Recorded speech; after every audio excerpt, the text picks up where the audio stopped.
but he knew better than to question. He'd grown into a dependable young man, obedient, loyal. Hachette wished his father could have seen him thus. The two were so much alike. Josiri would make a fine duke if he lived to see his 17th year. She sheathed her sword and marched for the front door. Timbers shuddered under her gauntleted fist. "Elder! Elder, it's me!" A key turned. The door opened. Elder Safka stood on the threshold, her face sagging with relief. "My lady, when the rider came from Zanya, I feared the worst. The army is gone." Elder paled. "Lumestra preserve us." "The council emptied the chapter houses against us." "I thought the masters of the orders had sworn to take no side. A knight's promise is not what it was, and the council nothing if not persuasive." Hachette closed her eyes, lost in the shuddering ground and brash clarions of recent memory. And the screams, most of all. "One charge and we were lost." "What of Josiri? Tamor?" "Josiri is with me. My brother is taken. He may already be dead."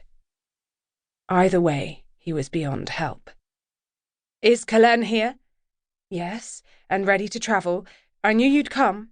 I have no choice. The council—" She fell silent as a girl appeared at the head of the staircase, her sapphire eyes alive with suspicion. Barely 6 years old, and she had the wit to know something was amiss. "Elder, what's happening?" "Your mother is here, Calenne," said Elder. "You must go with her." "Are you coming?" The first sorrow touched Elder's brow. "No."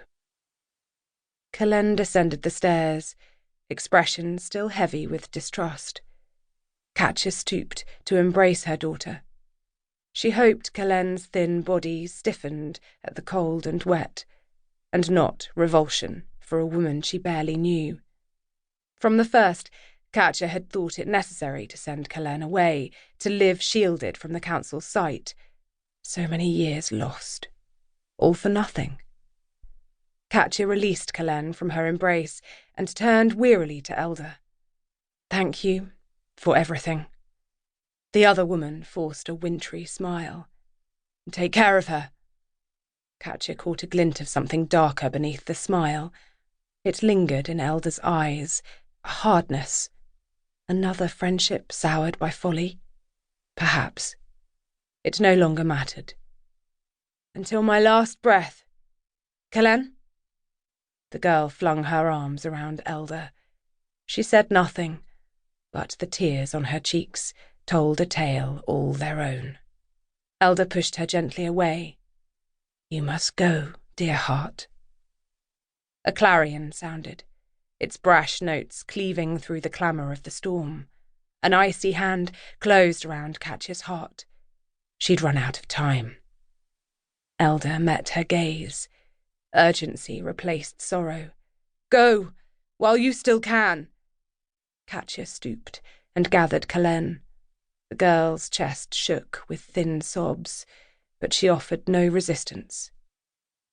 With a last glance at Elder, Hachette set out into the rain once more. The clarion sounded again as she reached Josiri. His eyes were more watchful than ever, his sword ready in his hands. "They're here," he said. Hachette heaved Calenne up to sit in front of her brother. She looked like a doll beside him. Every day of the decade that separated them on full display. "Look after your sister. If we're separated, ride hard for the border." His brow furrowed. "To the Hadari? Mother, the Hadari will treat you better than the council." He still had so much to learn, and she no more time in which to teach him. When enemies are your only recourse, choose the one with the least to gain. Promise me. She received a reluctant nod in reply.